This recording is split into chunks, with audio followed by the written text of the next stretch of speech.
Then comes our next topic, which is entropion. It's inward turning of eyelid margin leading to rubbing of the eyelashes on the cornea. Which are following types: involutional, it's more common in the lower lid due to thinning of tarsus, laxity of the canthal tendons, and weakness of the lower lid retractors. The surgery for correction or transverse lid sutures, modified Wheeler's operation, V's procedure, Lester-Jones procedure for severe and recurrent cases. All these names you just have to remember. Cicatricial is more common on the upper lid due to scarring of the palpebral conjunctiva. The cause are trachoma, herpes, Steven Johnson, ocular cicatricial pemphigoid, chemicals and thermal burns. The surgeries which is very important is basically tarsal fracture. Mucous membrane grafting, wedge resection can also be done. Congenital is basically it's more commonly seen in the lower lid. It usually resolves in 1 to 2 years. Acute spastic is due to spasm of the orbicularis in essential blepharospasm. Then comes the ectropion. It's the outward turning of the lid margin. It causes epiphora, obviously because the lid margin is out. There will be a lot of watering. The different types are involutional. It affects the lower lid. It causes by the weakness of the orbicularis muscle and laxity of the medial and lateral canthal tendon. The surgeries include Ziegler cautery, medial conjunctivoplasty, lazy T procedure, modified Kunt procedure. So all these things you just have to know. Paralytic ectropion is basically facial nerve palsy, may lead to exposure keratopathy. Basically we do lubricant eye drops. We give lubricant eye drops, and I already showed you tarsorrhaphy where we suture the eyelids, or we do medial canthoplasty. As you can see here, medial canthoplasty is being done for this ectropion condition.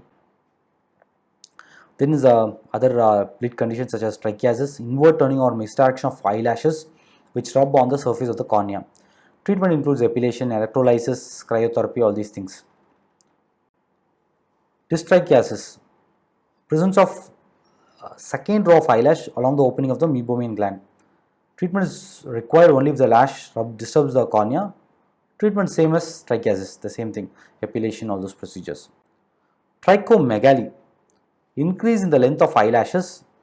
It's called trichomegaly. Drug induced. Phenytoin, topical prostaglandin analogs. Sometimes topical prostaglandin analogs are used for cosmetic thing where the eyelashes grow. So there will be trichomegaly. And phenytoin, as you know, it causes hirsutism and trichomegaly also. The other conditions are not that important: cyclosporin, malnutrition, AIDS, porphyria, all these things, Hermann Pudlek, all these things are not that important, but it's good to know. Madarosis, loss of eyelashes. Chronic anterior blepharitis causes madarosis, as I already told you. Infiltrating lid tumors, burns, radiotherapy and chemotherapy. Leprosy is the most common cause that they can ask you. Leprosy causes what condition? That is madarosis. Myxedema, SLE, generalized alopecia and psoriasis. Next is poliosis, which is basically whitening of eyelashes. The conditions include chronic anterior blepharitis, sympathetic ophthalmitis, vitiligo. Vitiligo, as you know, it's whitish in color. Vogt Koinagi Harada, which is very important condition, which we'll talk about it in uvea. And Vogt Koinagi Harada, wherever that name comes, sympathetic ophthalmitis follows it. And then there's something called Waardenburg syndrome, tuberous sclerosis, albinism, and Marfan syndrome.